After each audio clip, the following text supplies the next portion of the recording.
Hi there, my name is Danny Henderson. Welcome to my beautiful channel. My guest today is Tony Rodrigues. Hello, Tony. Hi, Danny. Hi, everybody.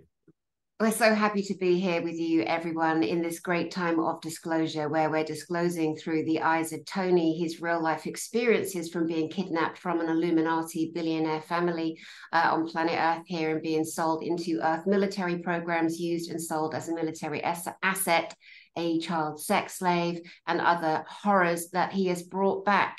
In his books and in his memories. And this man is a leader amongst many, and I know he'll be very uncomfortable with me saying that. I don't care. It's the truth. He has created programs for you where you can actually travel internally with him through his guidance and with his programs to recover your own memories, your own covered up memories, and many, many, many other different amazing things. Tony Rodrigues has the three line, I call it, into the satanic, into the military, and into the galactic. And we are at a point on this planet where we will no longer hide, we will no longer hold information back. Everything is coming out and it will not be stopped, no matter what the efforts are to attack and smear, etc., and block and hack and all the rest of the irritating things at the skid marks who work for the militaries and the satanics, those low enders are just scrabbling. Best you get your asses off the planet. Anyway, Tony, let's get into your experiences, known in the military terms somewhat as Lunar Command. I would like you to take us to the very first time that you actually went to the moon, the year, the circumstances around that, please, and we'll take it from there.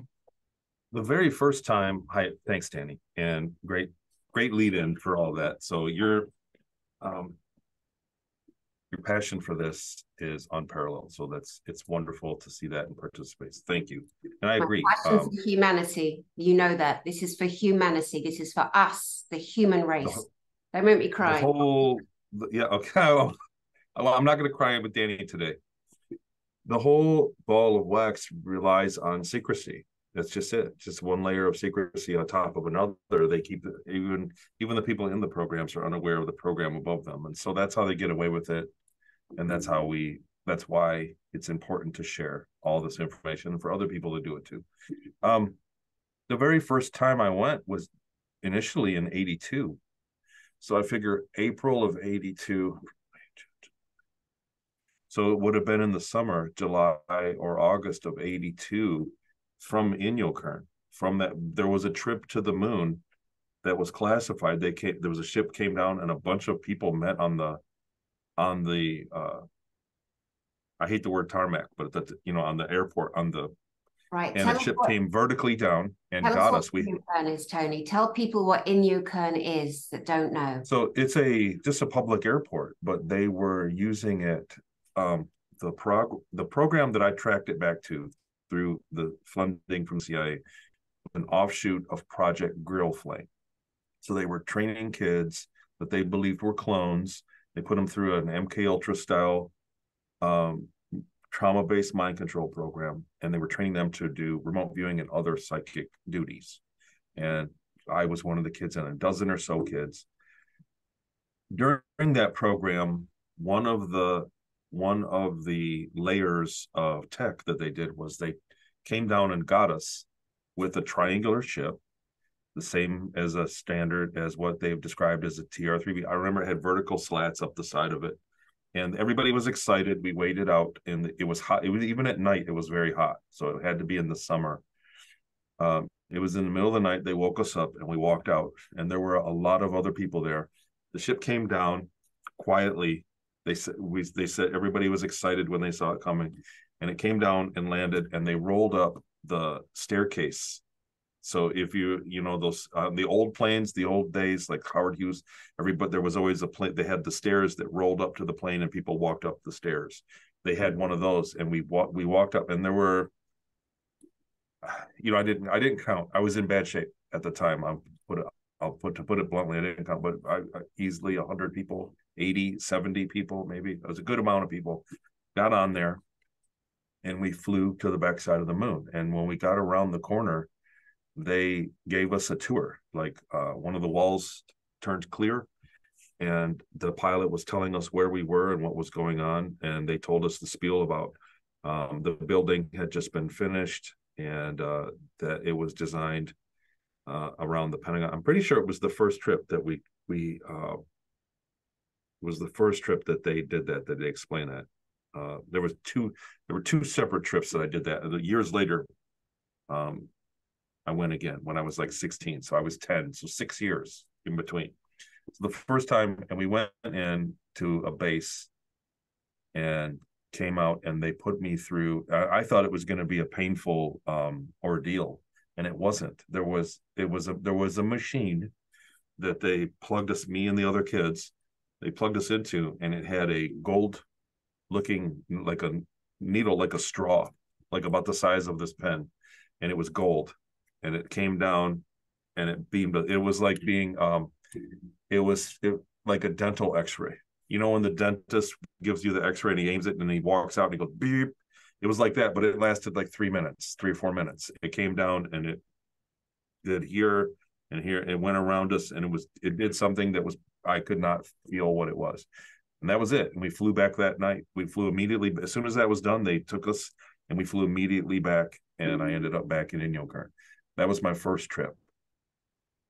So I'm pretty sure I covered that all. It's been a long time since anybody asked me about that. So, and it's all in your book. Been years. Yeah, the thing is, we have to bring it all back right on the table, every single thing on the table, especially now there are more people who've decided to unveil their programs and their thinking, and they're starting to listen. And God love them, even because of the television, who are now the governments are talking about UAPs and UFOs. Oh, they must be true then. I mean, okay, however they get to the information now, they're starting to listen. So it's our duty to bring it all back, put it on the table, for people then to have their own memories. Now, this is extremely difficult and harrowing and upsetting information in your book and that you bring, but I do want to ask you a question for the people that don't know. You mentioned that as you and the other children, under 10-year-olds were being taken onto this TR-3B, a military reverse engineered extraterrestrial craft that the military have plenty of. They're the triangular shapes, delta wing. You said the words, you were in very bad shape as you were going up the stairs from Inyokarn, which is an airport in California. Oh, yeah. Onto the ship. Can you please tell us, why were you in bad shape, Tony? They were putting us through a trauma-based mind control program. We were being given hallucinogenics. So the typical day, and I lost track of time. When the program started, it was exciting. Like, made it sound like we were kids in a class. We had no memory. I had amnesia. I woke up with amnesia. I had no idea who my mom and dad were or where it went. Nothing. I was just a kid. And we had a portable. It was like a portable. Those buildings, like a portable building. There were 3 of them, and we slept in one. And then they'd wake us up. They'd give us a little breakfast, something small, and a sandwich or whatever it was, eggs. And then we would go to the next portable, and we had chairs hanging from the ceiling. So they had the ceiling set up, and they had chairs with chains, like swing set chairs. And you'd sit in the chairs, and then they had old motorcycles, 1970s motorcycle helmets, if you remember the ones with the big metal flake paint colors. And they had electrodes on the sides of them, and you could feel it. It was not a small amount of electricity. It was painful. And we would watch movies they would shift from, so we would go over there, they'd put us in our chair, they would come and put the helmet on us, and they would give us, I don't know if it was in the food or whatever, they were giving us different drugs, but sometimes they were hallucinogenic, so probably LSD. And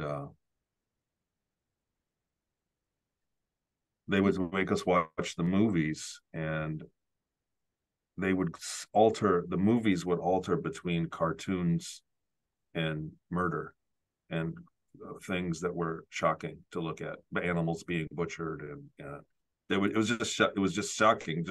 It was not a movie that was pleasant. But then it would alter, and you'd get 20 seconds of a Disney cartoon, like a pleasant cartoon, and the electrodes would shift. So it would be an electrical current going from the top to the side. You could feel it going through you. And then when it would alter to the cartoon, it would change and you'd get a different it would do that.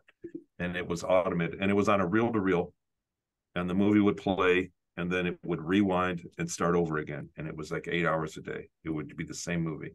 And then a couple days later, the next day would be the same movie. And then it'd be a different older movie. Some of them looked like they were made in the 50s.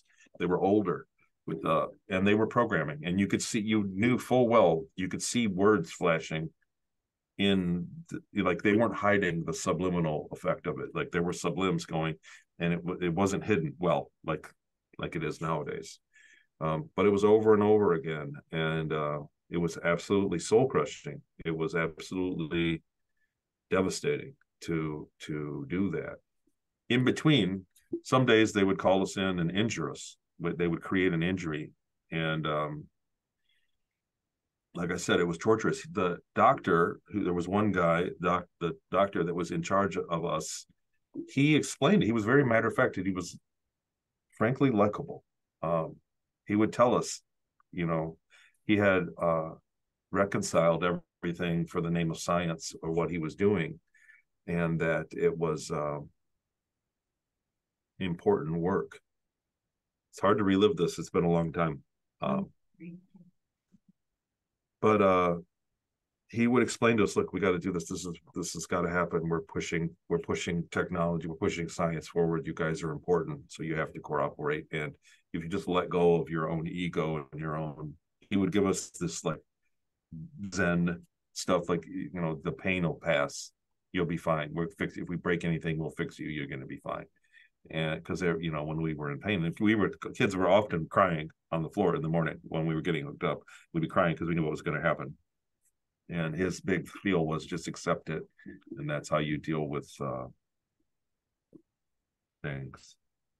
But sorry, I'm kind of losing track. When I remember it, it's like I'm kind of reaccessing the emotions of it all. But they would take us in, and at the end of the day, he would take us out of the chairs, and one by one, every single day. This was a long process. It took a lot of his time. But at the end of the day, there was an office like in the back, and he would take us in one at a time and ask us questions. How did you feel about the movie? What did you feel? When did you? And I remember in the beginning giving him logical answers. And I remember there was a time when I was incapacitated, where he was asking me questions and I couldn't answer, and that was part of it. But in his office, he had a stack of old books that were military, like manual. They were thick.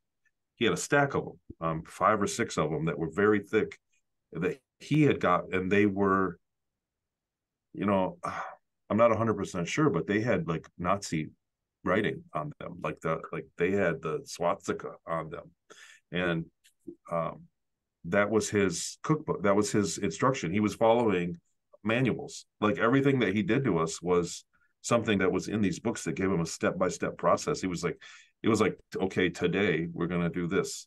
And tomorrow he knew what was going to happen. And he had to write down what he was doing. He was making very detailed notes of the progress. And it was a process of what was going on.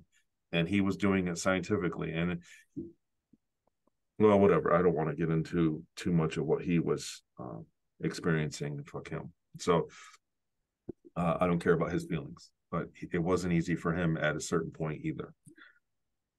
But it was a very established process, and the equipment they were using, he always talked about funding. He always had to get funding for the equipment. Like it was a shoestring, but it wasn't a fancy setup by any means. They cobbled this together to run these kids through and do an experiment on psychic ability. And some way halfway through, I just want to say this, halfway through, they came and began to use sleep deprivation, where they wouldn't let us sleep.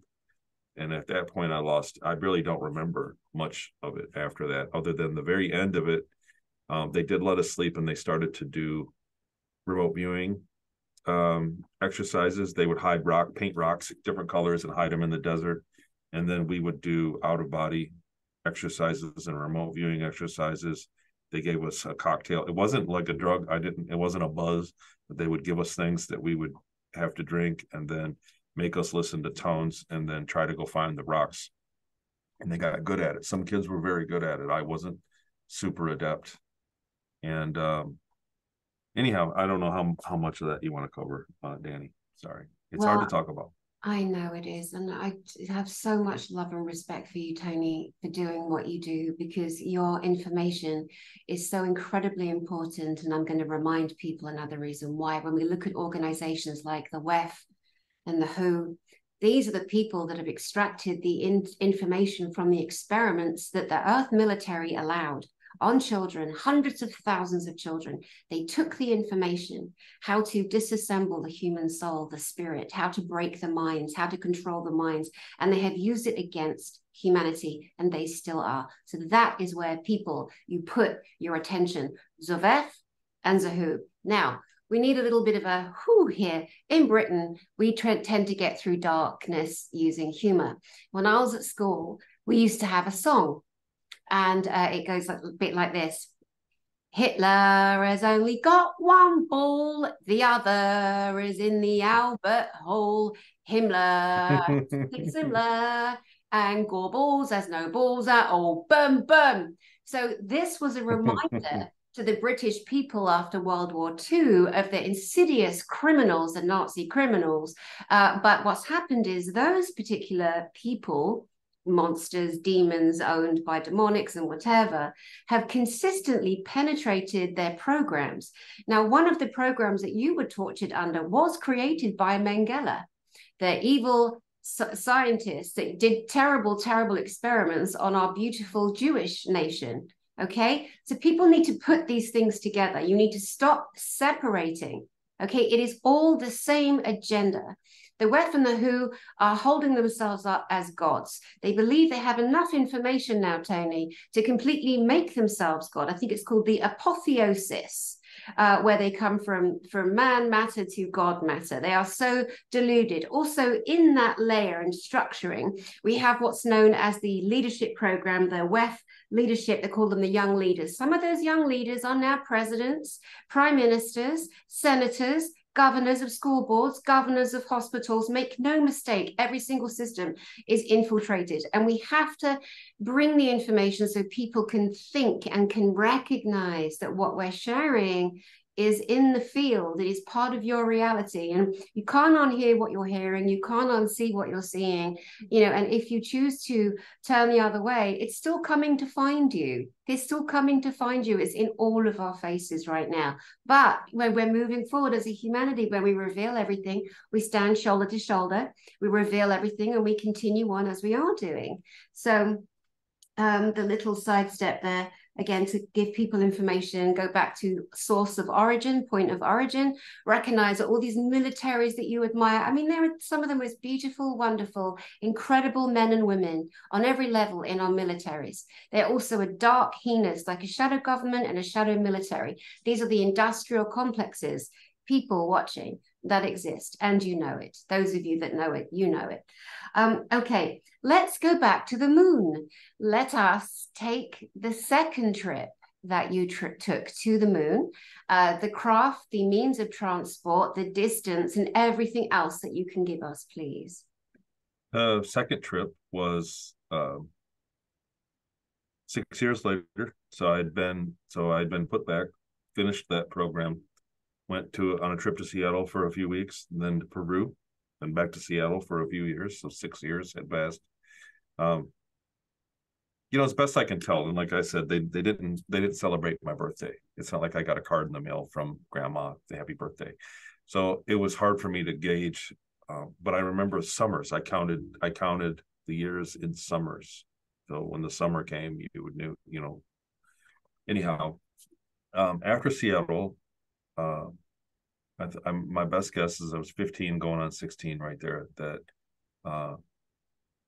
they sold me to the military. So she took me, so the woman that was in charge of us boys living in the house there in Seattle took me to took me across the ferry to a store, like a big shopping center store, like a large store, and you went around behind it. We went behind it, and there were, back in the garbage of the alley behind it, and guys in a truck in a box van came and got me, gave me an injection, and I woke up. I'm back on the craft, much like the one in the beginning, and it was different though. It was a different craft, but it was much like the one that I flew on, so I remembered it. And when I woke up, so imagine being on an airplane that has 20 or 30 seats wide. Of, an airplane's usually, I think the big ones are 12, maybe 14 seats wide. Like, this one was very wide. The aisles were very, very wide. You could look at, 20, 30 seats. And I woke up, and not every seat was full. So there were people next to me, but there were sporadic. Not all the seats were full. And uh, it had the embroidery. This one said Douglas on the seat in front of me. And there was a guy in full military, like a formal blue military uniform. And he had a large bag next to him. He was sitting across the aisle. I had an aisle seat, and he was sitting across the aisle, and he goes, "There's a bag there if you're going to get sick." He said, don't make a mess on my, you're in charge. I forget what he said, how he voiced it, but he said basically, I'm responsible for you. Don't make a mess, and where I gotta, get in, worry about it. He said, "There's the bag. You can that. Are you going to be any trouble for me?" I said, "No." And time, 20 minutes, 10, 15, 20 minutes went by, and I said, I've flown on one of these before. Told him that, and that he told me that uh, that it was an older craft, that was very old, and I said they need to change the logo. He said that it wasn't even the right logo on the seat. That they should change it. And he said they're never going to do that. And we had a kind of a conversation, a back and forth. And he showed me the logos of the old McDonnell Douglas and the old Douglas logo and the McDonnell Douglas logo, where they have three planes and then flying to the moon, one of them flying vertical, and said that they've been flying to the moon a very long time. It was an interesting conversation, and he was a likable guy. He was somebody that was absolutely tenacious, like his mindset, and he stood out to me. I liked him, but he was a full on military officer and doing his job. Like, he was in the middle of his day, and we flew. It was the same thing. We took a trip, and the right hand side of the craft went clear this time, and so I couldn't really see it that well. But we flew past other bases on the moon, and the pilot was pointing them out, like, this is the other base, and we flew into, again, the trapezoid base, which I was amazed when, I believe Niara Isley, our Yes, friend Laura. Niara. Yes. When I first saw her on Exopolitics, I was absolutely shook, because she had described the trapezoid base that looks like the Pentagon. And that's something that I remember too. But I saw her first before I got to really incorporate that into my testimony. I think she was out before me. But that was absolutely what it looked like. It was like the Pentagon, but it had the layout with the buildings. There would be a row of building, then a row, like the Pentagon, how they're separated. And the pilot said that it was the same designs, that the Pentagon was built so well because it's made for a nuclear war, that it was easy to convert the designs, the engineering of it. It was easy to convert it to a building that would be in a vacuum. So because it was made to possibly have a nuclear blast nearby it, and whatever. So, and that they saved money designing the building by just using the architecture, and they made it a trapezoid shape. So I don't know what the significance. The trapezoids are everywhere in the space program. A lot of the tunnels are trapezoid shape. A lot of the large caverns are trapezoid shaped. So I don't know the significance of it per se. But we flew in, and the second time, I went through I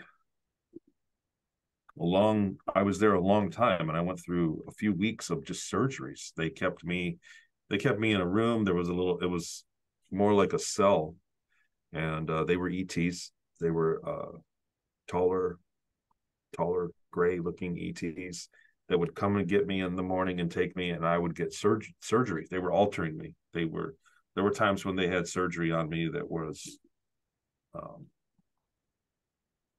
there was no anesthetic, there was no painkiller. They would just tie me down to the table and open me up and implant something. And they were doing things all the time. It was a strict, it was from one to the next. And I went through, again, this is a difficult time frame, like for me to think about how long that went on for. I really don't know. So they were giving me they they were giving me medical procedures without any kind of briefing, or they didn't tell me what we were doing. They just threw me down. And this was the time when I really started to say, how can you do this to them? Because I could communicate with them telepathically. And they said, lay down, try to be still. I said, how can you do this? Give me something for the pain. This is the worst pain. And they said, you're not going to remember it anyway. You won't remember any of this anyway, so we don't have to worry about that. You just put you back. And they would give me surgery. They would fix me. There were things like they would cut me open and the cuts would be gone immediately. Like they were giving me things that made me heal. But I remember that at the end, after 2 or 3 days of it, they took me and sprayed me with a hose for a shower, cold water, and put me back into my cell. And I remember freezing, shivering on the floor because I had basically a blanket. And then there was a dog food consistency dish of food for me that I was eating. So this went on for a few weeks. Then it moved to where I was in a more human area, and they would take me out of my cell and put me in another version of without the electricity, I believe, another version of watching the movies. And it was, again, there was some drug there, and I was watching movies, and these were circumstances that were fight or flight. So it would show a movie and it would say, this is your comrade, your brother. This is your, I forget this is your brother. And it was like we were fighting, like in a first person, and it would show something and it would say, don't be afraid to save him. It's honorable. It was like constant programming. It's honorable to lose your life to save him. And it was basically all of the training was to not run from danger. So if you were going to be killed, to not run from it, to run at it. So basically it was training me that if I was in a combat situation, and it kept showing many different situations, if I was in a combat situation, that the correct answer was to run at it and not run from it and give your life for somebody else. That it was a constant programming of that. And that went, and honestly, I don't have any real, that probably went on for a month or two. Really, I don't have any real great memory of. Like I said, I lost track of time. There was no sunlight. There wasn't a cycle. Like I'd go to sleep and wake up and go the next day, but there was no real. I had no track of time during that time. I did the surgery thing. I want to say a couple weeks of surgeries, and then I want to say a month or two of that, and then we were done at some point. Did you see any other children or young people when you were up there going through the same things? And how was that? Yes. Oh, yeah. Did you interact? Yeah, they were. We'll say that again. How did you interact with them? We didn't. It was not allowed. It wasn't allowed. They were in the room on the other side of the room. We were spread apart, and we were not allowed to interact.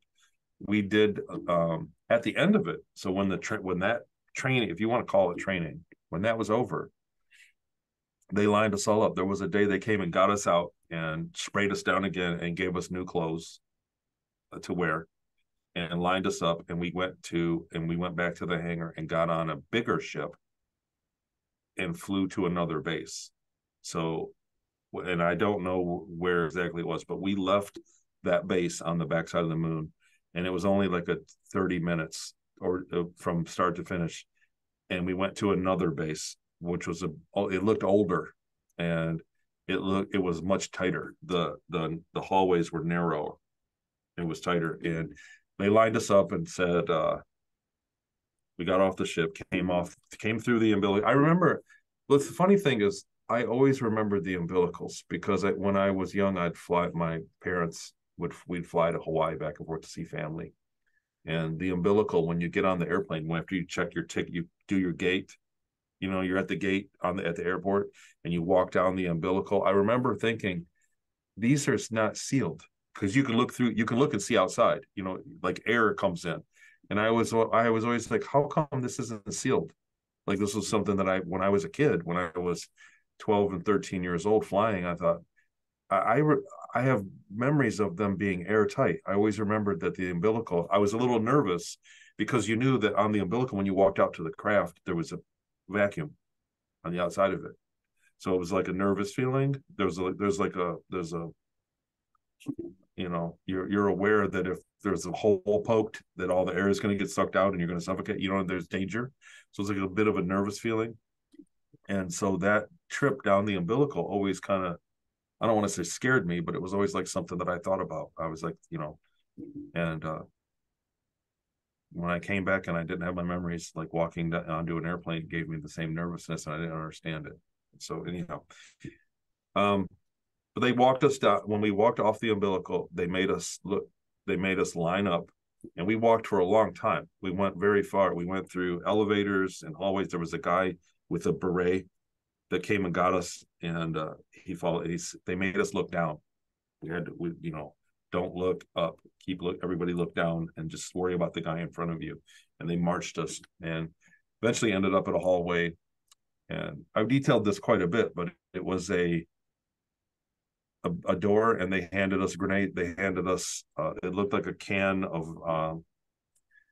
you know, like a Red Bull can sized thing that had a red button on it, on the top of it. It had a cap that pulled off, and there was a button there.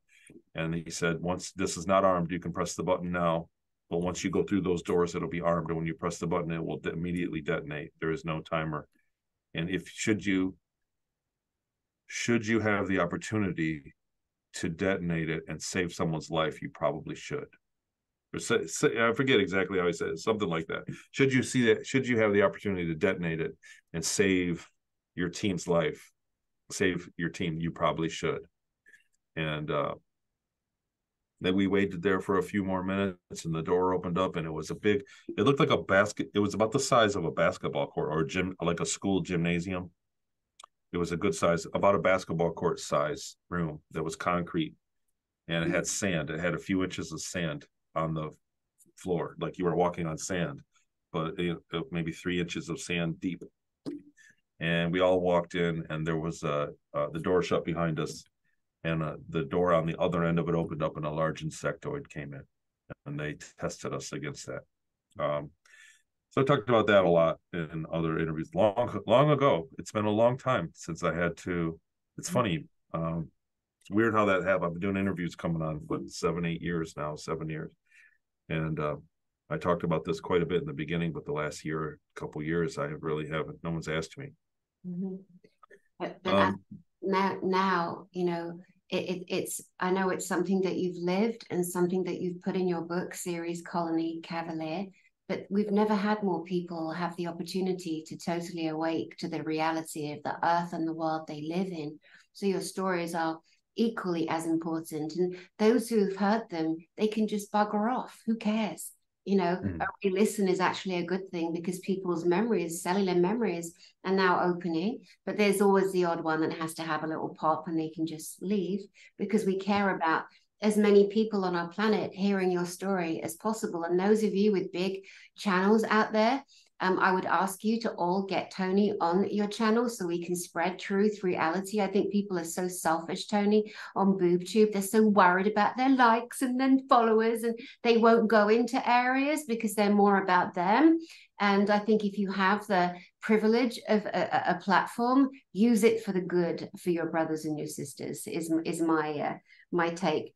I would like you please to share the story of when you all, as military, well, children, actually, you weren't military, you were forced.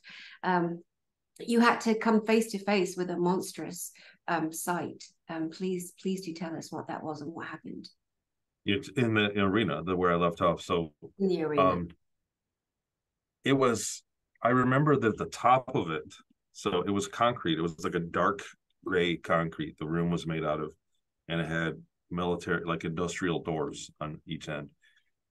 But at the top there was a fence, and there was a crowd but you couldn't see the crowd. There were lights coming straight down. And so when you looked up, you just saw lights shining vertically down at us. But you could see a fence, like chain link fencing up there with chains, where it looks like they could lower it down and section off where the people were. So you could hear them. There were people cheering and come on, get them. Like there were guys up there. There was a crowd watching it. And a very large and looked like a giant spider. It was an absolutely terrifying thing. I have an artist rendition, and the artist rendition is a little bit thicker than what it really looked like. It had kind of long, like thinner legs to it, but it was basically a spider the size of a motorcycle. It was a big animal, and came in at the other end, and it would make some noise. It had like a thumping noise that it made, and it reared up, and it was scared too, the way that it moved. But when it did move, it was silent. It would make noise. It would make a noise, and then it would put its head down and get closer to us silently, and then get up and make a noise and see what we were going to do. And it slowly crept closer to us, and we bunched together. We were all scared shitless. And we all bunched together. We had these grenades, and we were pushing each other towards the front. So, you think there were 10 guys, 12 guys, boys like me, and 16-year-old boys. And we were pushing each other towards the front. And in the beginning, I felt safe because I was towards the back, and you could kind of hear it. And we were in denial of what's happening. I remember that feeling of just kind of being in denial. But we pushed each other, and I ended up getting pushed to the front, and I was trying to get back, but by now it was closer to us. I want to say 30 or 40 feet away, maybe 30 feet. And you could see it. You could see all the eyes on it. It had a kind of a head with a lot of eyes, and it had long, sharp arms. So I started doing the math on running at it and trying to blow it up without killing myself. I started to go, what am I going to do here? This thing's coming at me. And it looked like I couldn't even get close to its vitals. Like it had long enough arms to where if I got close to it, it could just hold you away. And if I detonated that, nothing bad would happen. And I couldn't figure out what I was going to do.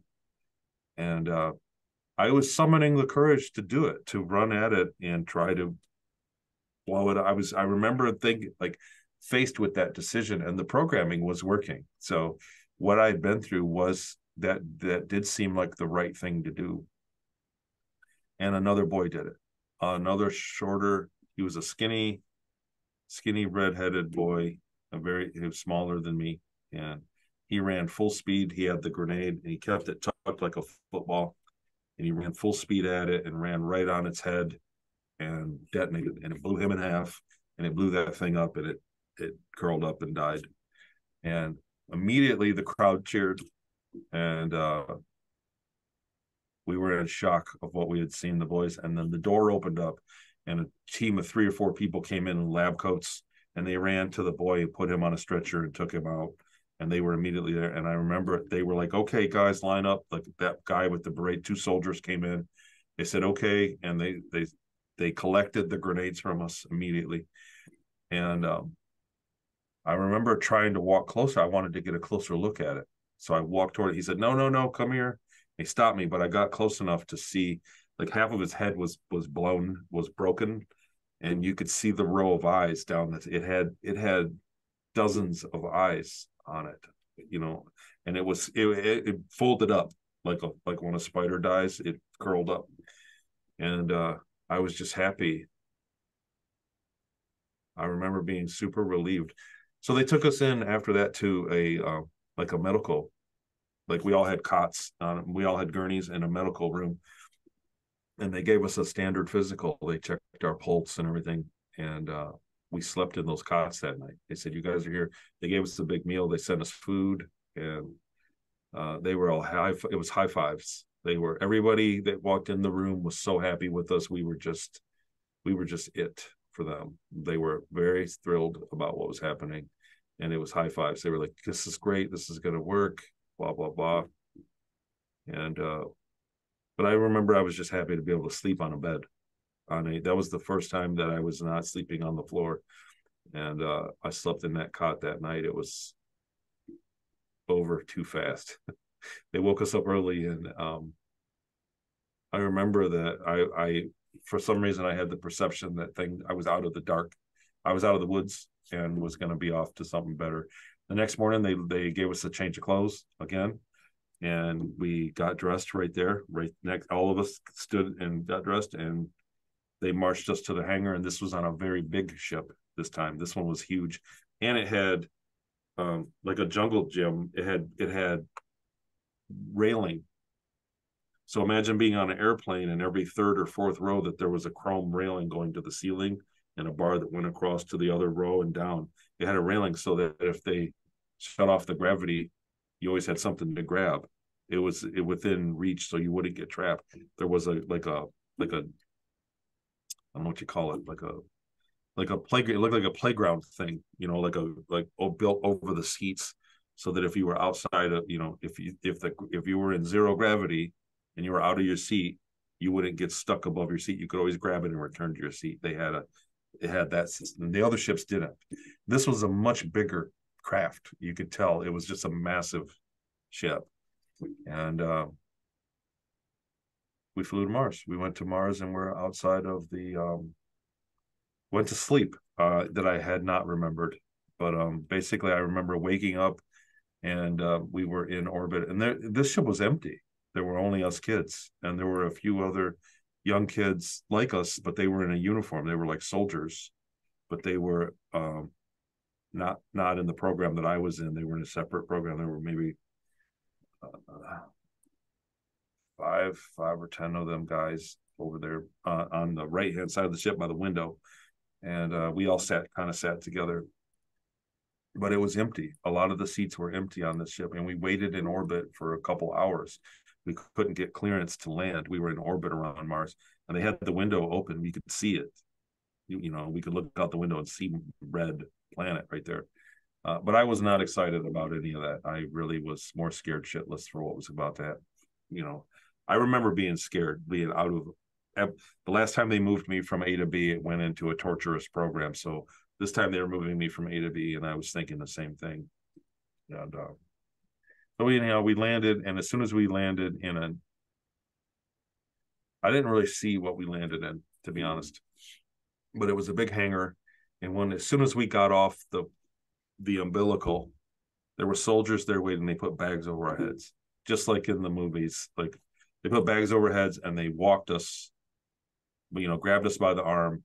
I think they tied our hands too, and they walked us into another ship and flew us to the base. And when we got off the ship and they lined us up in a hallway, then they pulled the bags off. We were in the hallway in a base where I'd stayed for a few months.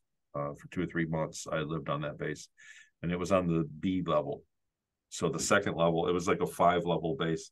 On the second level was the hangar, and there was an elevator that took us all the way down to the main level, and it looked like a high school, or it looked like a public school in there with ridiculous colors for the wings, so you could follow your line on the floor: blue, yellow, green, red, and that's how you would go to follow the blue line to the room that says whatever number, and that's where you're going. So just follow it. It goes that way.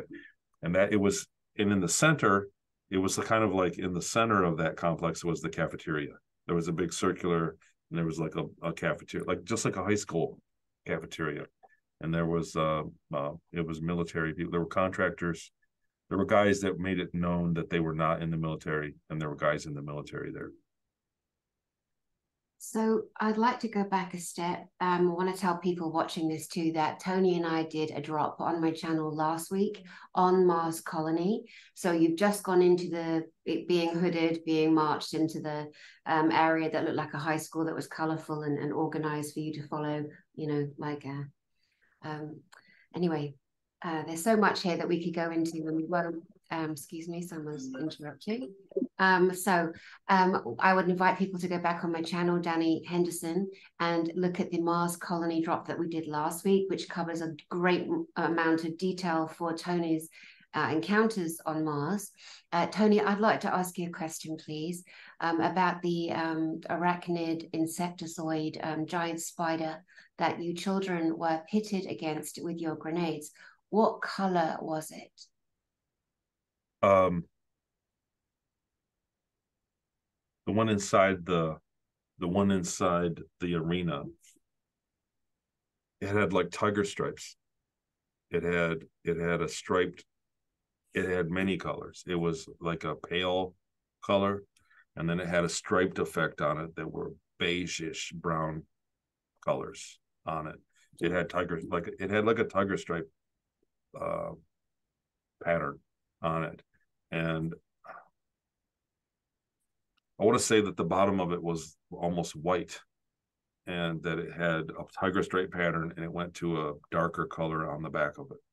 I have an artist rendition. I'll send you. Maybe you can put that in if you want to add it. But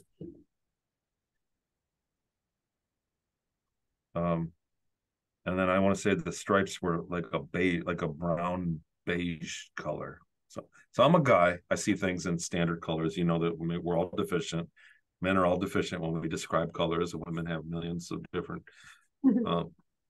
But it changed. It on the bottom of it. It was a lighter colored, either a gray or a white, and then on the back it had a tiger stripe pattern with beige, and it got darker. It was darker. So it wasn't black or anything. Thank you.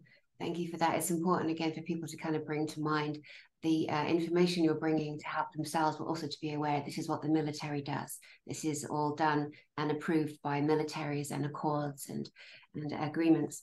I also want to highlight the obvious, that it's very obvious that you little boys were put into a Roman Colosseum, the Colosseum in Rome. The audience is there, and it's going to watch the gladiators kept underground there, and the tiger will come up and the tiger will fight, and the men will fight, and the small ones and the giants, and that has not gone anywhere. In fact, the Roman Empire never went anywhere. It's called the Vatican these days, everybody, you know. And you children were pitted against each other, pitted against that poor spider. Like you said, it was clearly terrified, same as back in the day in the Roman Empire times. Also wanted to ask you about that little boy that blew himself up to save all of you. Did you see him again? Was he put back together? Or no, we were told that he lived. So when we were put in the infirmary, when we were on our cots, they said, we asked about it. Somebody asked about him. They said, no, he's going to live. He's going to live. And he was reassigned. So he went somewhere else. He didn't go with us. So I never saw him again. And but he was reassigned, and we were told that he lived, and that I don't know, like in a way they were trying to reassure us that if we would have done that, we would have been fine. That we, a couple of guys, like if you would have had the balls, you would have been cool too, and you wouldn't have had to go. Like he got reassigned or like a promotion out of it. Yeah. Constant emotional manipulation. I also want to point out to the audience that they might think they can't imagine what it was like for little children to suffer the helmets with the electrodes and the electric shots, it chained and held into these seats all in a row, day in, day out. I took a group of children as a former nursery nurse to the new Charlie and the Chocolate Factory. When that film came out, it was about 15 years ago, maybe longer. And it was the Charlie and the Chocolate Factory remake. Why they need to ruin, but anyway, they do. And there was a point where, and it was Johnny Depp. And the point I want to make is there were certain scenes in that film where they were showing horror scenes and they were mixing and matching scenes. And there was a scene with the Psycho movie with a knife coming through. And I was with one little 3-year-old. There were several 3, 4, 5, and 6-year-old children. The 3-year-old, he ran for the door. He jumped over me. I was watching him. He was we call it your charge, look after the children. He jumped over, he was absolutely deranged in his terror. And so, ladles and jelly beans, please remember the films your children are watching. There's all this subliminal, constant barrage. And it goes back to Disney. And then Disney has been presented to us as a rite of passage, you know, oh, to get to Disneyland in England, it was like, oh my God, it was a dream to always get to Disney. And it's this perfect, dreadful mind construct program in all these different countries around the world. Also, Hollywood, that dangler too.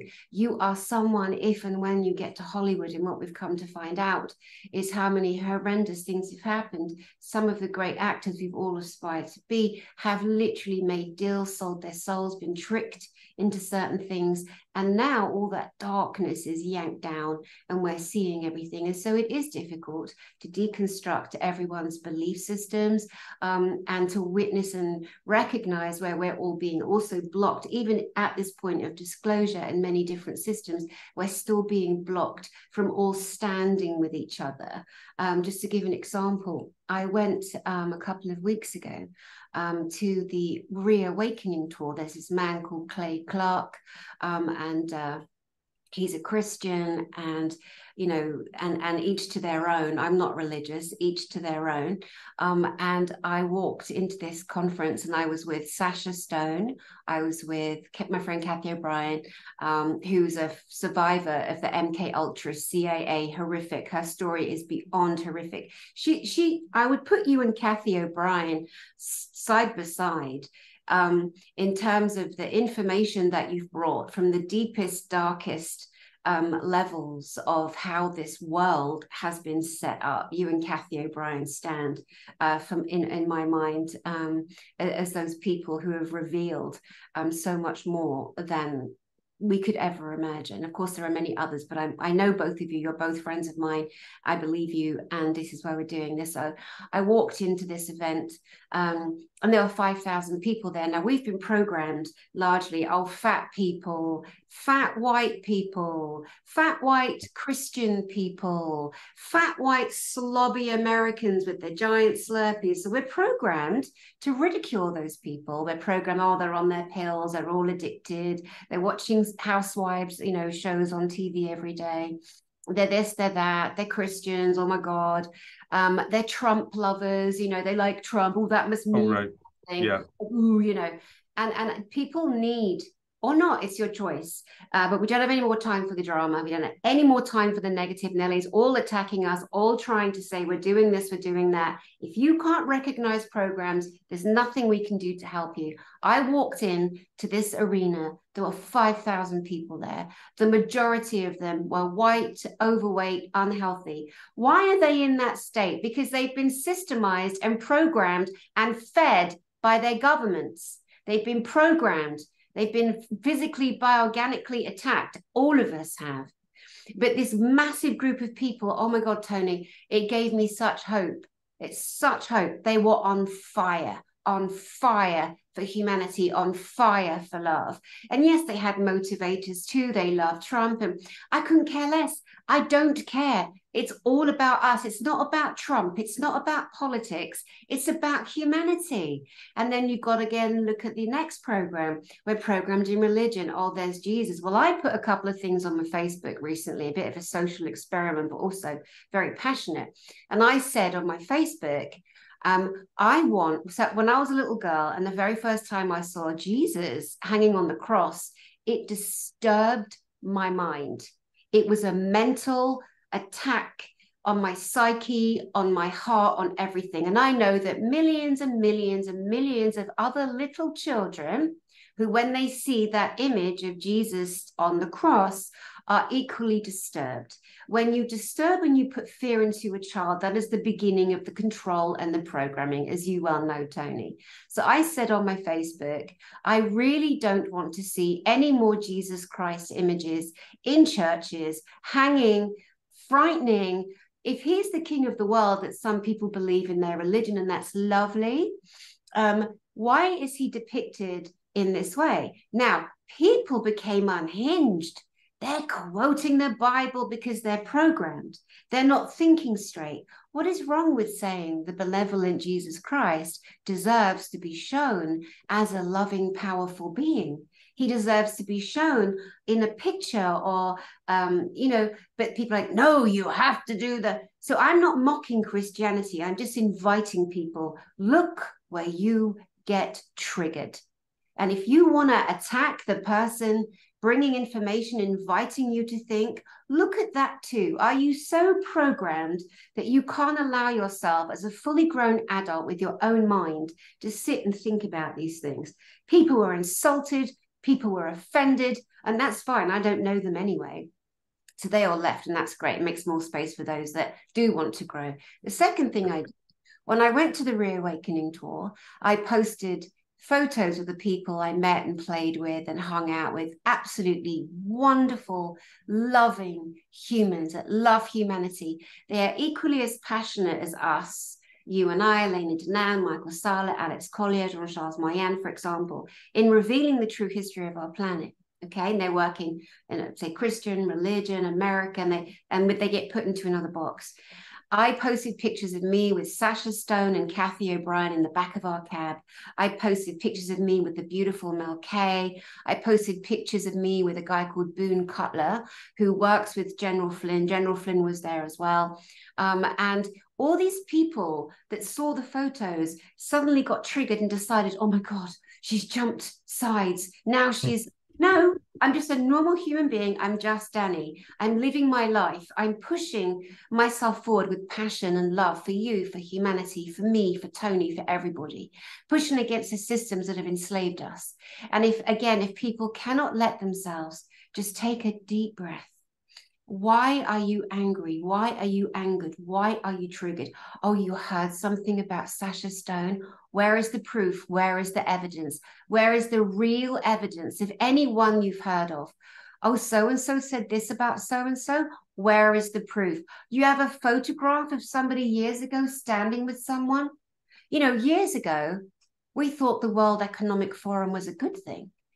Years ago, we thought the United Nations was a central nucleus for love for all our nations. It's one of the darkest organizations that exists. It's hard to hear that, I know, but it's the truth. So people need to allow themselves to listen to you, Tony, and recognize what's happening up there with the military programs has been happening here. Please continue. Well, to touch on that, I just want to say, I don't think we're going to talk about Christianity. I can go ahead and quote the Bible then, right? So let he who is without sin cast the first stone. And so none of us can withhold a real attack against our character. No one can. Sooner or later, there's enough surveillance on you and your phone and on the internet. It's very easy to dig up something that would make you look bad to the masses. So every single one of us, I mean, and I mean everybody, if I poured through everything you've ever done socially and on your social media, because our opinions change over time. So you start out as a young kid with your view of the world, and then your opinion changes as you get experience. So then we can go back into that body before you had the experience and take your bad opinion and paste that against you. So nobody is safe against defamation. So what I'm saying is, that being said, that being known, you can't just throw somebody away just by one thing or another. There has to be a repeated deception or repeated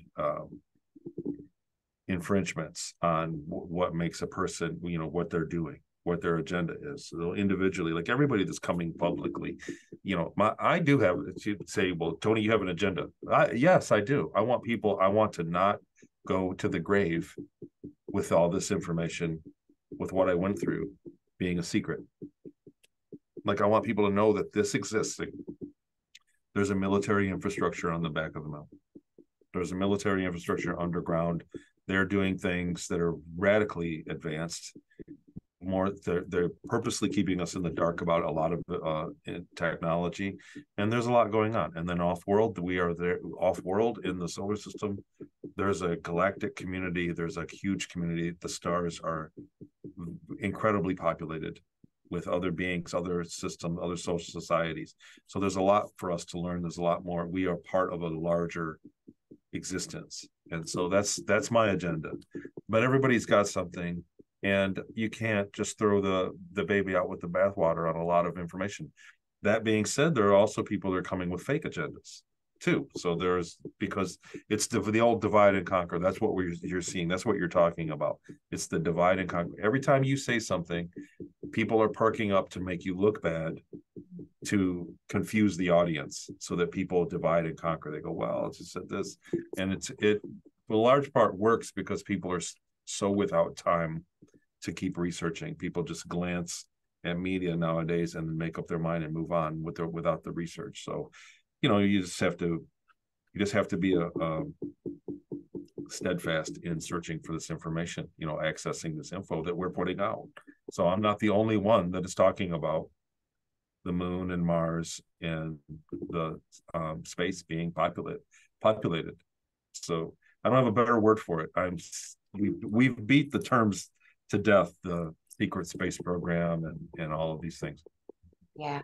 I'll tell you one thing that I find, there's one little tidbit I want to say between me and all the other whistleblowers out there that I have a little bit of a bone to pick, is I'm absolutely 100% certain that they were organized in colony corporations. So it was Luna Colony Corporation, Mars Colony Corporation, Ceres Colony Corporation, etc. And a lot of other whistleblowers don't say that. They're saying, other Defense Force and other acronyms. But I can tell you right now that Mars was organized as Mars Colony Corporation. MACC, they called it. Mom, like mom. What's MACC got for us today? Got to eat today. What's MACC got for me? I need a new, we getting blankets. What's MACC got for us? And so that was the culture around there. So Mars Colony Corporation is the correct term. And I'm shocked that more whistleblowers haven't come forward to say that. So anybody watching from the government, if you know. Excellent. And in doing these drops that we've done, and that we've done many on my channel, and you've been everywhere, and you've just created such a beautiful body of work to help people remember their memories with your program on Chats with Tony and your Patreon, which of course we'll put your details underneath. Chats with Tony, yes sir. Tony, you bring such a service, and you're right, but then people watch everything you do and then they go out and they espouse it and they look like arses because they are arses and they're desperate for a career. But there's a danger to that. Like there's one knobhead who came out of nowhere, and it's interesting because everything he did and said, and every person he attacked, saying Elena Danan is dead and you're a fake and a fraud and these disgusting turds. I wish no harm on anybody. I want them to shut up if they're interfering with truth, of course, because it hurts people and people are very vulnerable, some people, and they believe everything they say.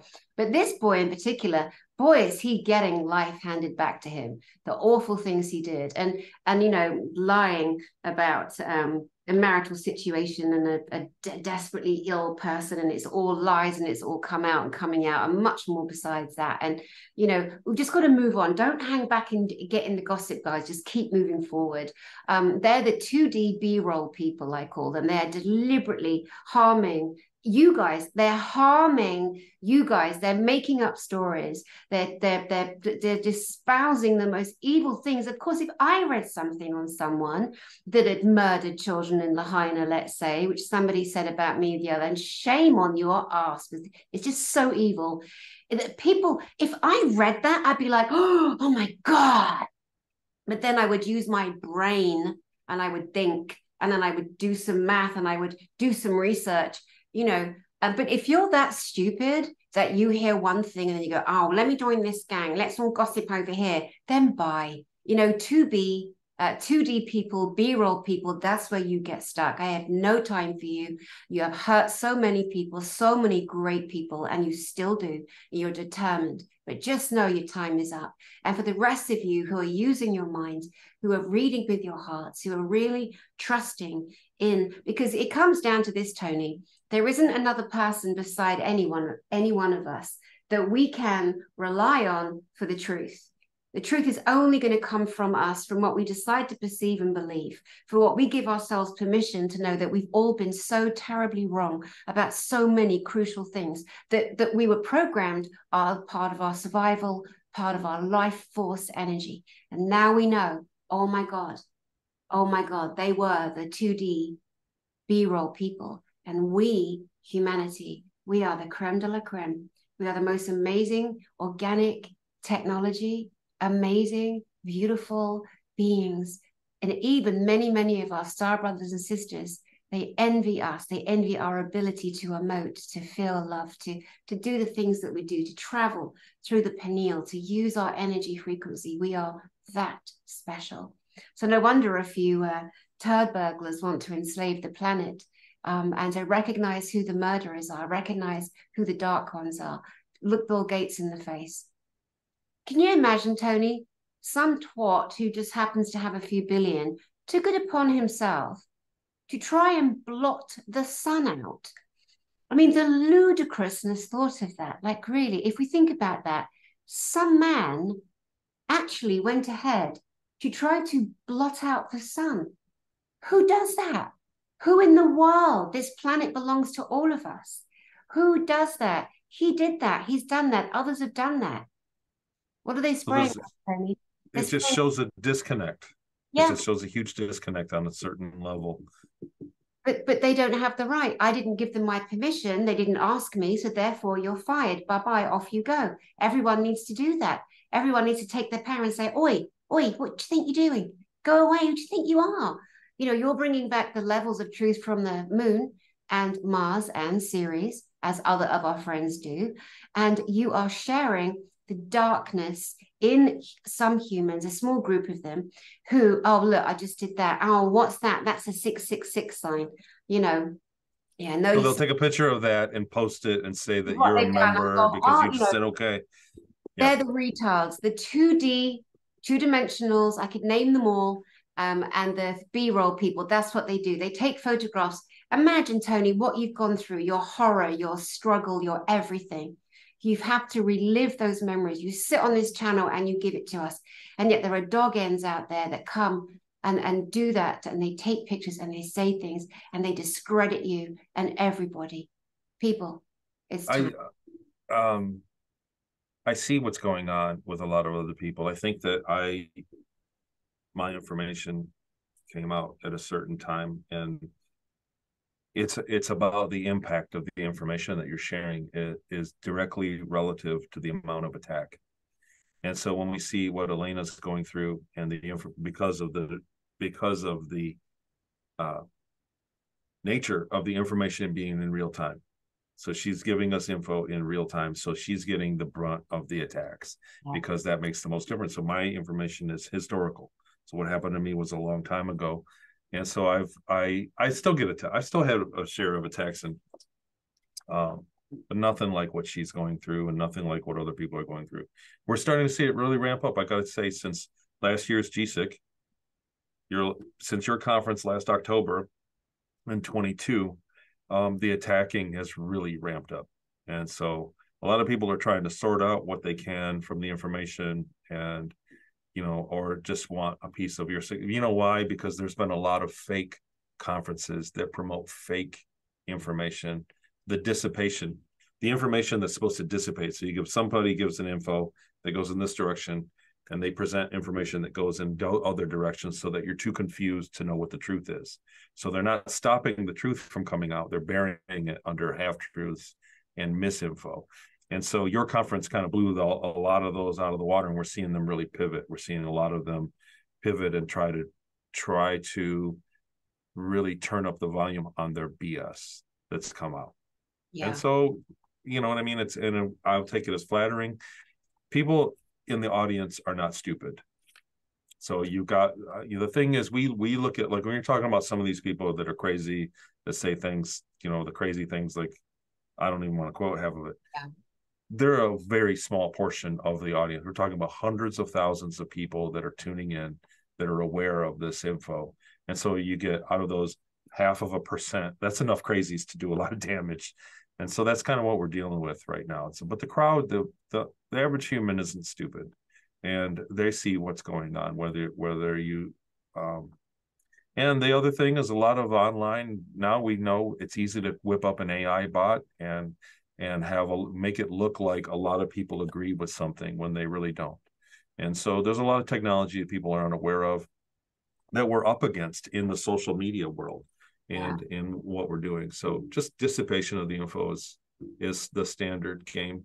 But I don't think it's working. I think the information's spreading faster than they can disinfo it right now.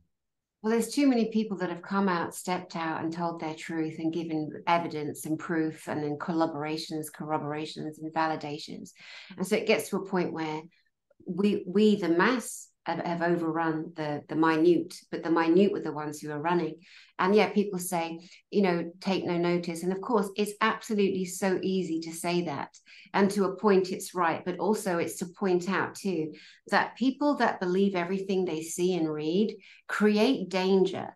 They create hatred, all of their unhealed wounds, all of their crazy, their drunken, their devotion to Satan, their this, their that, can create such a hatred that it's dangerous, and so people need to step back and take a breath. Let's say I took that picture with Sasha Stone and Kathy O'Brien. Oh my goodness. I mean, people ran in droves, which I don't care because I didn't know them anyway. They were just on Facebook. But it really, as a social experiment, made me feel like I need to talk about this so people can recognize your trigger. Why are you triggered? You triggered about Jesus on the cross? Why shouldn't he be shown in the most beautiful ways? Do we have to remember the burden of the cross? Where does that come from? It doesn't come from Jesus. It doesn't come from a loving God. Like, oh no, that is that quote in the Bible. And it's a really difficult one. I think that's one of the biggest ones is the religious systems. Then we have the science systems. We have all the other industrial complexes. And so, yes, people, there's a lot of undoing. And you're the only one that can undo everything. So... It's super. Sorry to interrupt. Sorry, hold that thought. People, when you see people saying really cruel, disgusting, awful, mean things with no proof, say something.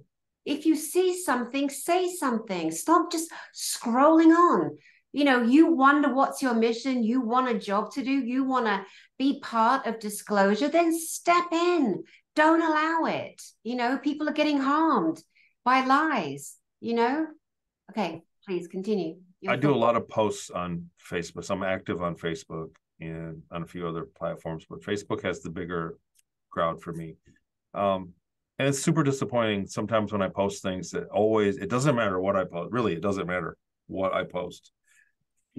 If there's an opinion involved, somebody will chirp in with some absolutely crazy, unbelievable opinion that no, that can't be. They never went to the moon, or if you talk about 9/11, it was Project Blue Beam. It doesn't matter. Those things don't matter.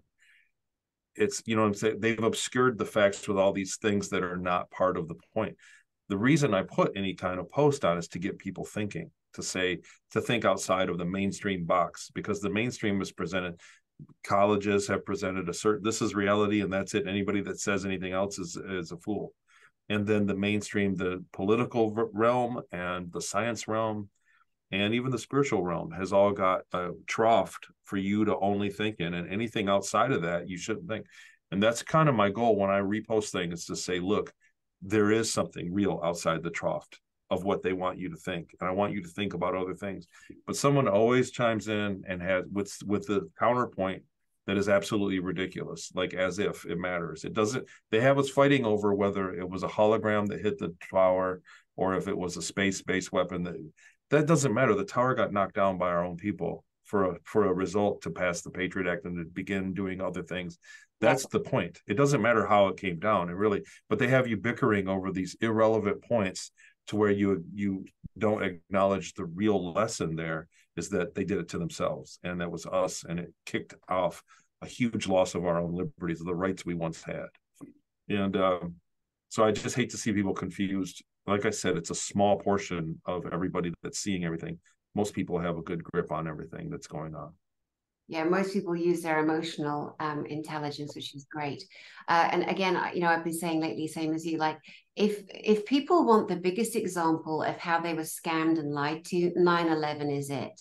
And why people don't want to put 9/11 back on the table, because they got away with it. It was an inside job. And again, it's just such basic understanding. When you look at a building that's being demolished and it is set with detonation and it is detonated, it can only fall in one particular manner, and that is straight down into its own footprint, blueprint, groundworks. And the fact that, or we see an earthquake, that's another footprint. When an earthquake happens and the building it ends and lands in a certain manner. It's falling at a massive speed. And people didn't think, they just were so programmed, as I was, because I totally believed it for years until 2007 when I watched Zeitgeist, the first movie that exposed it. Zeitgeist, the 2007 Zeitgeist, guys, watch that or don't. Tell me, what were you going to say? I was going to say, when it happened, I didn't believe it. I remember it. So it's like the kind of, everybody remembers where they were that morning. I was on a job site without media. So we went and bought a radio so we could listen to it. Like, we heard about it. So I was working on a house that was being constructed. I was doing the floor and we were listening to it. And then another guy showed up. One of the builders came and he said, well, the one tower is down now.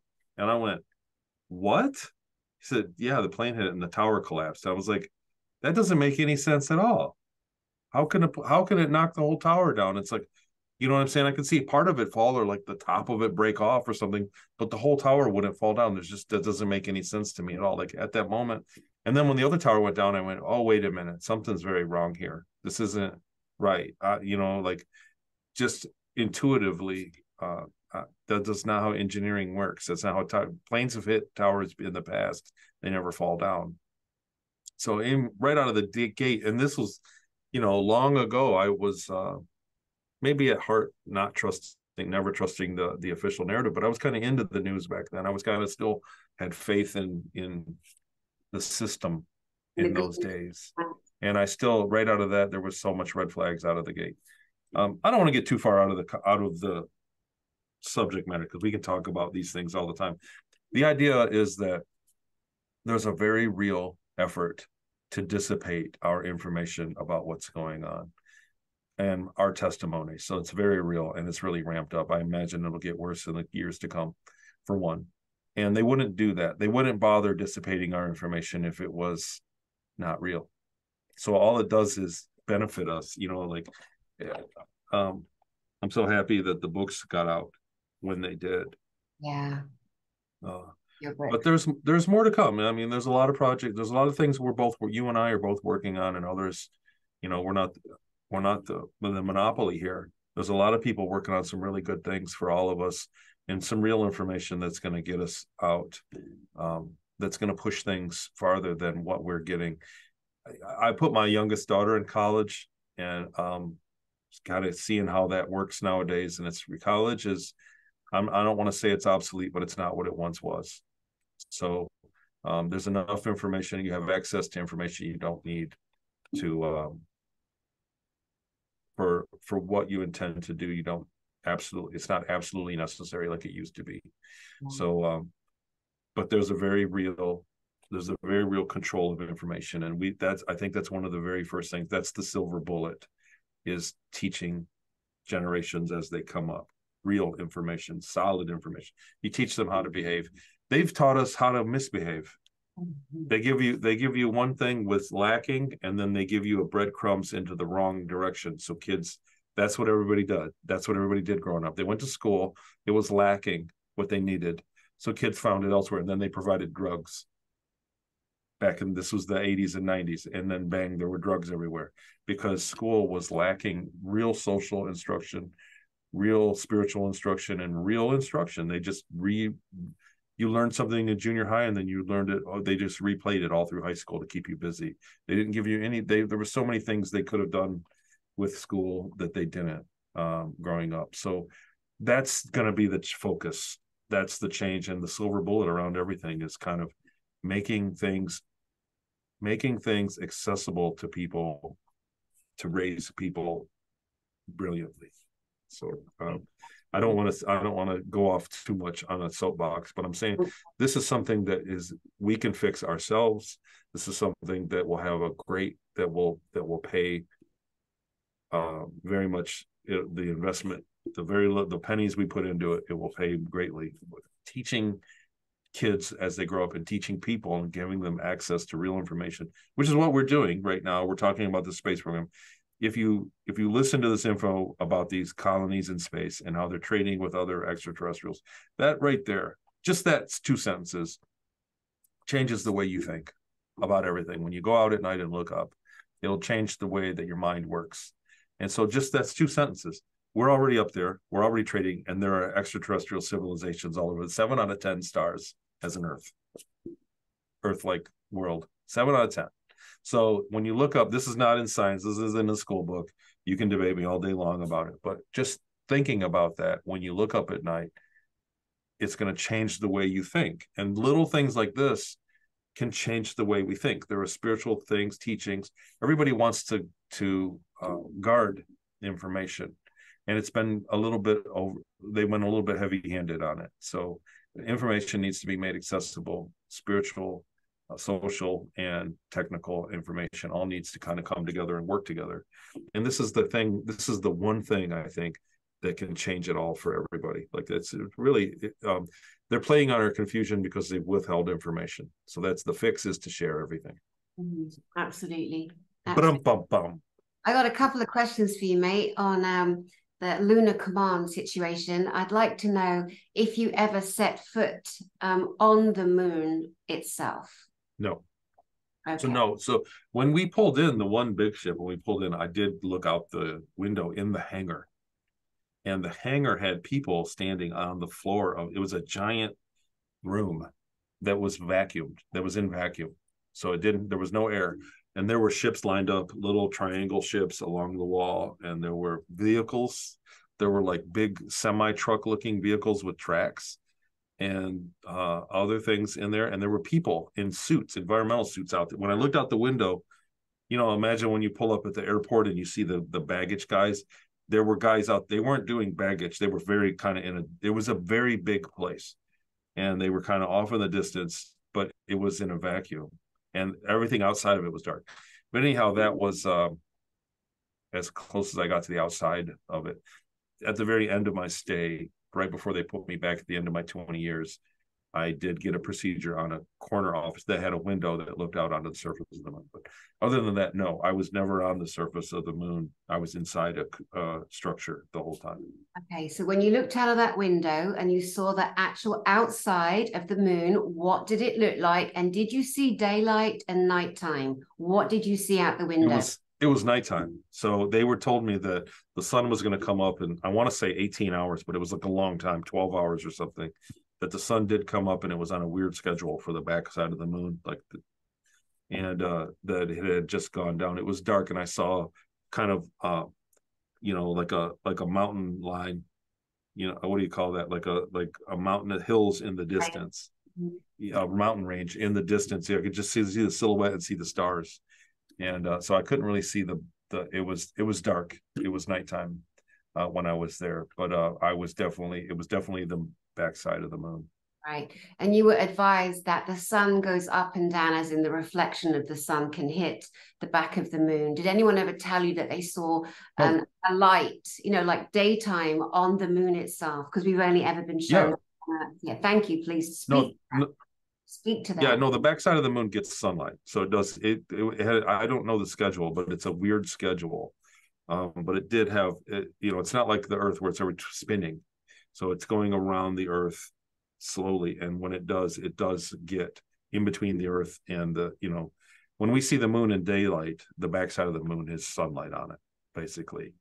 But yeah, he explained it to me. So the ET that was working on me at the time explained it to me, and it was complicated. It went right over my head. He's, every 3 days, it's another day, or he explained when the sun came up. But it did get sunny on the back there, on the backside of the moon. Thank you. I had never heard that ever. Thank you so much for that. I also want to ask you, did you ever know anyone that went out and they could report back what the actual atmosphere of the moon is? Obviously, I don't believe a word from NASA, and that's from my own experience in the space industry. Before anybody gets butthurt, they've withheld information. So, Tony, I'd much rather ask you because you've actually been there. Did you ever hear anything about anyone going and standing on the surface of the moon? Was there an atmosphere? Was there wind? Could they breathe? Or did they have to have some kind of suit on? I remember it being a vacuum. So I remember the moon was, you were in vacuum on the moon. So there were rumors of people that they had some kind of weird chemistry, that they could fill craters that were lower. They could fill it with something, and it would create not quite an atmosphere, but some kind of create an environment that they had in craters. But I remember it being a vacuum. That if you were outside on the moon, you'd have to have a spacesuit. Okay. Just for those that don't understand the term vacuum, what do you mean by vacuum? Absolutely no air, just the vacuum of space. So if you were exposed to this, the hydrogen or the nitrogen or hydrogen in your bloodstream would immediately boil, and it would expel. It'd be a very painful death to be exposed to vacuum. I think they did experiments, and it's something like 3 minutes. You can be exposed to a vacuum for 3 minutes and then be put back in air and live. And so you don't immediately die, but it's must be a painful experience. There are people that have been exposed to vacuum on accident in vacuum chambers, and they say you lose your taste, and there's some blood vessels break because, like I said, the gases in your bloodstream begin to boil out.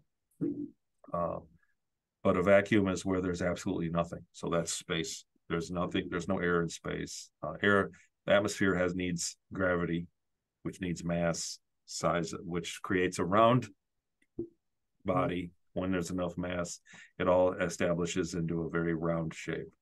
When there's enough mass, so something the size of the Earth would have the mass. There's no way it could be any other shape. God, I hate bringing it up. Oh, let's not go there.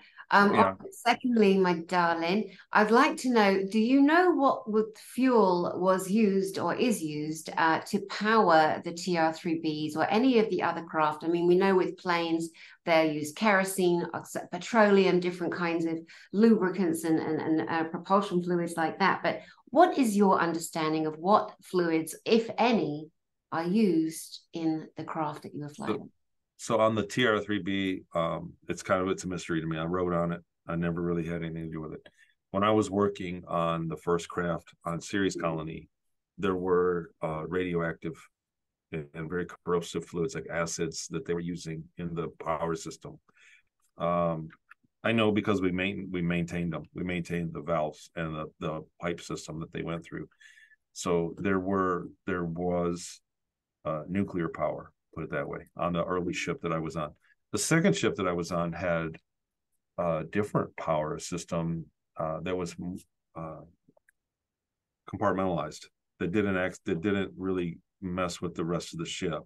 Like whatever was generating power had its own area, and it was compartmentalized. The first ship had big tanks that had a reaction. I don't know how it worked, but they were moving fluids so that they could turn things on and off. They had to move fluids, massive amounts of fluids, to turn things on and off to fly.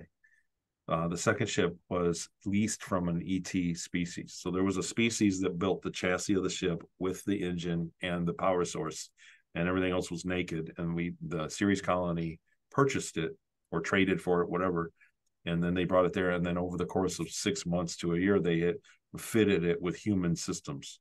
So things that, worked for people. They put water fountains and bathrooms and galley and food and all that. They had to put all that in for humans, but they got like basically the naked chassis of the ship from an ET species because it was a better power system and a better engine.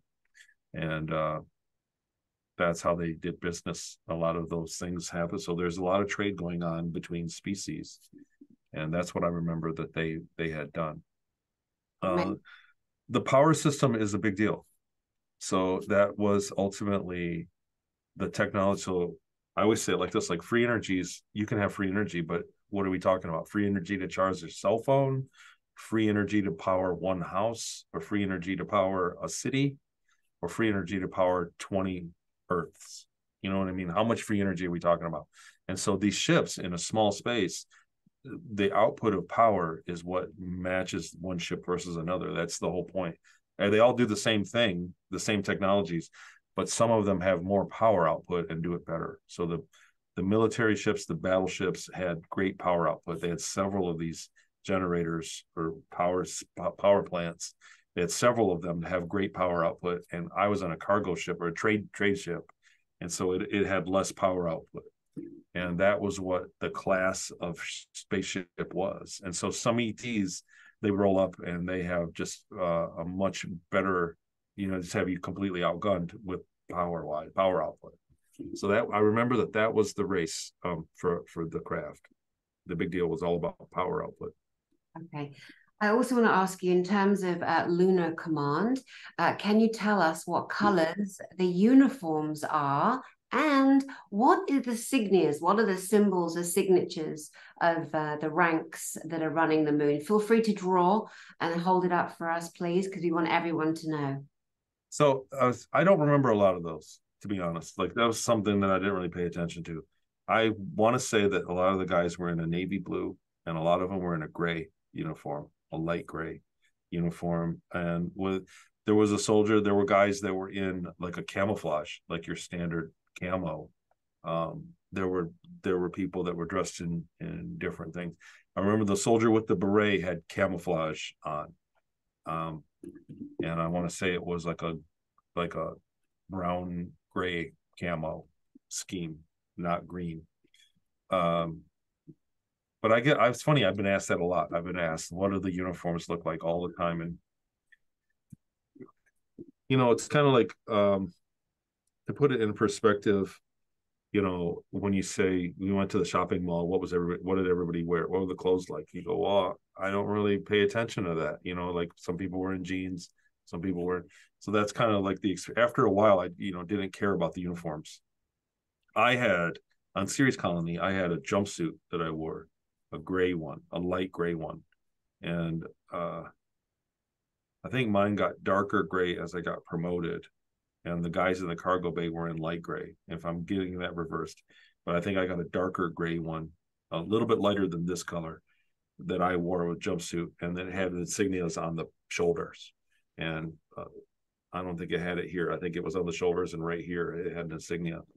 The police had their own uniform. It looked like a German soldier uniform with the collar. They had collars, with a button up. A lot of those were out. But on the moon, like I said, I remember the guys in berets, and I remember the people in the lab coats. When we were in the infirmary, they were in scientist white lab coats. And then the ETs, the grays, were in coats as well. It looked like they were wearing a coat that they had on. But I didn't spend a lot of time around humans. On the Lunar Command, when I was being trained, I was not around a ton of humans. We were kind of kept away from people. What color were the berets? I want to say his beret was tan colored, but I haven't given it much thought. Dark. It was darker. It was a long time ago. That was a lot of memory. That's like I'm like living it up. I want to say it's darker colored. And he was in a camo. He was in a shirt. And he had a gun. He had a sidearm and a belt and camo and boots, like he was a soldier. I immediately want to think red beret, but it wasn't. It was like tan, dark tan, or black colored in that realm. Thank you. Thank you. I know. You're giving me a workout tonight. I know. It's so important. Anything and everything you've already gifted us is just beyond phenomenal. Anything else that we trigger while we're talking, you know, you and I and other people that you talk to, it can only help other military personnel, for example, or people attached to them, because we are Sure, it's so evidence. It's right. evidence. We're so keen to invite other personnel who've been too scared to come forward. You know, they've seen JP come forward, who works with Dr. Sala. And now is the time. So the safer they feel, or they don't trust their memories because they've been interfered with, like you were, and many other children. This is the time to step into the world, support humanity, support your brothers and your sisters, and recognize all the systems are coming down, and giving small details. Sometimes that's just enough. It's just enough for someone to start to remember. And not every memory is going to be horrific or awful or dreadful or terrible. So we have a fear of that, and that's understandable. But it really is time to, you know, I've never met anybody yet thus far that has everything that you have, but that's why I always put you on the highest platform of the three pillars that you represent, which is the satanic, the military, and the galactic. And so well, I was an anomaly, so they didn't plan on me going through, so they kind of shuffled me, you know, they kind of bungled me is why. So I think most people are taken and they're in one category the whole time. And so I was kind of an anomaly. You know, I was a mess. So they just shuffled me through the back door. And I think that's what kind of opened the door. There's a perfect storm of things that happened for me to retain my memories. And so for whatever reason, for whatever it's worth, that's why I'm here. And like I said, there's no way I could have kept it to myself when I got the memories back. And I love the work that you've done for humanity in terms of your memory recall courses. That we bring this beautiful conversation that's been up and down and around the corner and a little bit emotional. And that's all right, guys. That's all right. You know, it isn't just pure entertainment. This is the true history of your planet and your solar system. So, you know, we're going to go in different areas.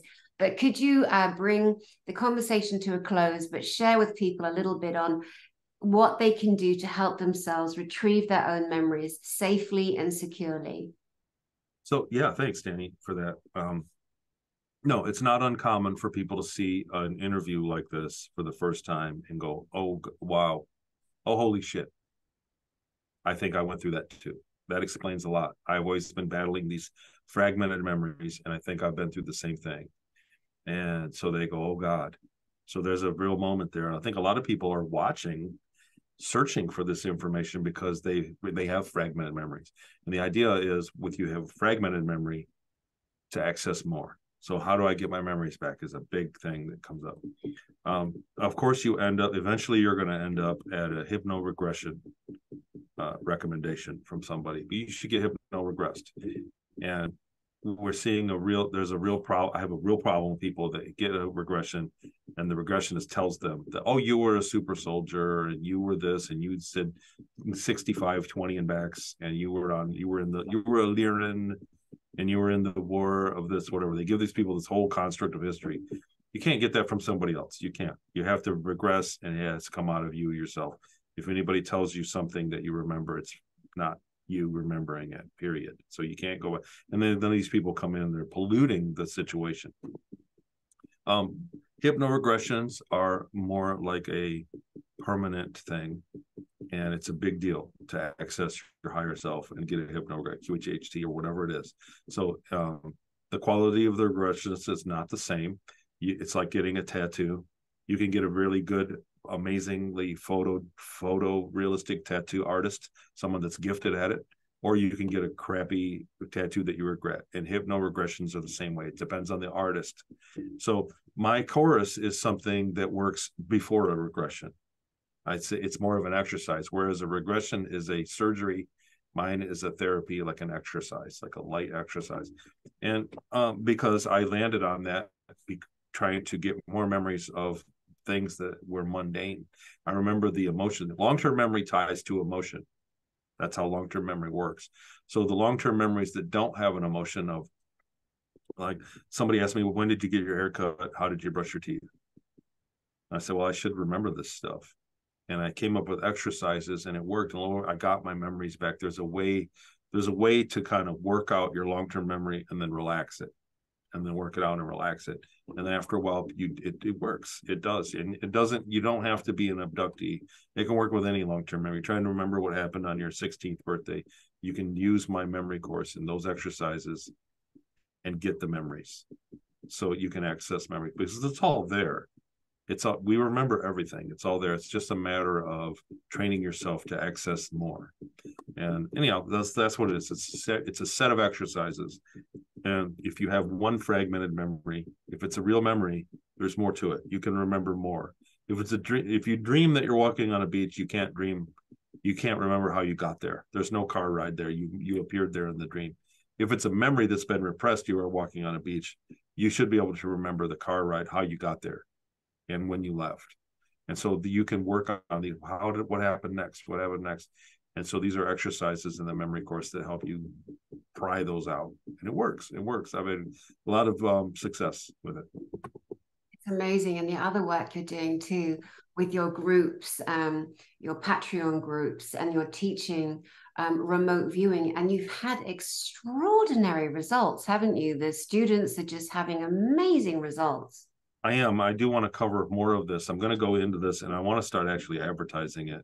So the remote viewing group that I started was based on, I started a remote influencing group in the beginning. And as an exercise, we started doing remote viewing, and it's super fun, to put it bluntly. You have a blind target and you remote view it and you go, man, I don't know why I saw this. I saw this big wagon wheel thing, and I saw like a sprinkler, and then you open the target and it's a water wheel, and they go, what? How did I see that?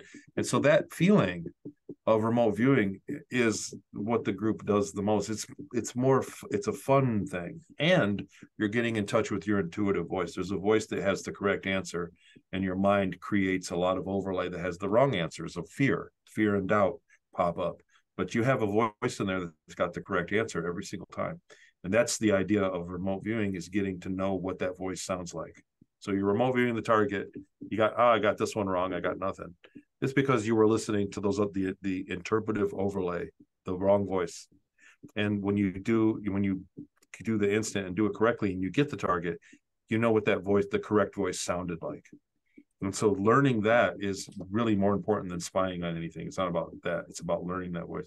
So anyhow, I started doing it, and it gained, I'm going to organize it into classes and really kind of promote it, because I think I've had people that came in and said, look, Tony, I just like you and I want to be in your group, but I'll never remote view. I've had a few people say that I'll never do, I don't have any kind of abilities or anything. In 3 weeks in their remote viewing, they're getting high scores. They're getting the target. So what I've learned, so what that means is that everybody can do this. If you just show up and do it, you can learn it and you can get accurate remote viewing. It's pretty wonderful to watch it happen. And it's a lot of fun. I tell you, it's just a lot of fun. So I started this group, and it's not really big yet, but I am going to promote it. I do want to work in this more. I think this is something very important for people to realize. They keep saying remote viewing is debunked. It's impossible to say it's debunked. Every single week we beat 1 in 250,000 in odds. Every single week. Even our worst week. There was 1 week, with exception, where the score fell below. And what I found is that they remote viewed the other group's target that was made at the same time. I made 2 targets, one for one group and one for the other. And the group, I said, man, this is the lowest score ever. What's going on here? And the thing is, they were remote viewing the target that was relative. One target was like not important. It was just a random spot. And the other one was kind of relative to what, well, it's a long story, but the other one was a relative. They got the target and their score was actually quite high. So every single week we beat probability. There's no way you can guess a blind target. Some of the targets are microbes. Some of the targets are planets. Some of the targets are places on Earth. Some of them are situations. Some of them are questions. There's no way to guess. It's a blind target. They get a couple numbers, and that's it. There's no way that they can come as close as they do every single week. And it's a blast. So I do that, and then there's a remote influencing one. We do a lot of healing and things where you can remote influence, and that's all based off my research into the Inyo current days. Looking up for the paper trail of that program led me to the CIA documents that were being used, the technology that's declassified in those programs. And we started doing it ourselves on Talks with Tony on Patreon. That's where it's at on my Patreon. It's a subscription. This is what I'm doing for money. Like I'm supporting myself through this. And, but it's a lot of fun, and you can come in there, it's not a permanent thing. You can come in there and do it for a month and learn it. But everybody has a lot of fun. It's a great bunch of people. So lovely. You made such a valid point that you have to be very careful who you decide to work with. Let's say this quantum hypnotherapy or hypnotic regression therapist or past life regression therapy. I've done a ton of past life regressions with people. I would only do it in person, and I certainly wouldn't suggest to them, that's leading the subject, But one thing, it's a 100% leading on. It's horrible. Right. Again, the people and doing it online, I can't imagine like the internet going down and someone's left in a situation like that's not a good idea, or nor do you want somebody. I saw somebody, a woman out there, literally, I mean, her whole kind of demeanor was like, "Hi there, I'm gonna remote you over there. Hold my box of wine." You want somebody clear-headed, non-alcoholic, who knows what they're doing, who has responsibility, who takes accountability, who has a long-term or proof at the very least of hitting targets and there's a protocol of remote viewing. You can't just remote view what you want. In other words, right now, if it's just me sitting here in this room and I want to remote view the room that you're sitting in right now, because you're in Florida, I believe, and I'm in Michigan. England. So. I'm in England. Oh, you're in England right now. So, right. So I didn't remote view that correctly just now. If I wanted to remote view the room that you're sitting in England at this moment while I'm in Michigan, I cannot do it. You need a blind target. The interpretive overlay, my mind will fill up what I believe should be what an English room should look like long before I can get in touch with that remote. So you need a blind target. I need a choice between something that is irrelevant to you to make it to, that the targeter, there's a subconscious handshake between the person targeting and the viewer and the monitor of it. So we're dealing with subconscious. That's the science behind it. So people think that they can I'm going to remote view and see if you're telling the truth. No, you're not. You're going to take a guess at what your subconscious thinks. You need a targeter, and it needs to be blind. You need to do 10 targets with one of them being the target that you want. So I can remote view your room. I will put it in a blind target and feed it to the group, and they would have no idea what they're looking at, and they'll describe your room. They'll hit it. Like that's how it works. But people that think that they're going to remote view people or remote view things, it doesn't work that way. Of course it doesn't. Excellent. Tony, I love you so much. We've had such a great a breadth of time today before getting on and obviously during this conversation. Give your gift, please, your last words of this broadcast to our beautiful audience. I can't wait to hang out with you and give you a big giant hug in a month or so. It's coming up. It's right around the corner. I can't wait to present. I still haven't ironed it all out, but it's going to be a blast. I am working very hard on that. We're going to, after the conference, I'll be working hard on my third book. And I'm going to present some things. I'm working on the learning system on a whole learning company. It's a giant undertaking. It's a lot of work. It's only been a year, not even a year that I've been working on it. And it's come a long ways, but I have a long way to go. But there's a lot going on there. And it's going to make a big difference. It's going to give people a good option, a good healthy option to educate kids and family and other things. We're moving into, the thing is, there's such a need for quality learning that the demand is far outpaced. Like I'm pulled in so many different directions. There's such huge demand for quality instruction because it's just so convoluted. And it's a swamp of a world of education is a swampy world. I put it bluntly.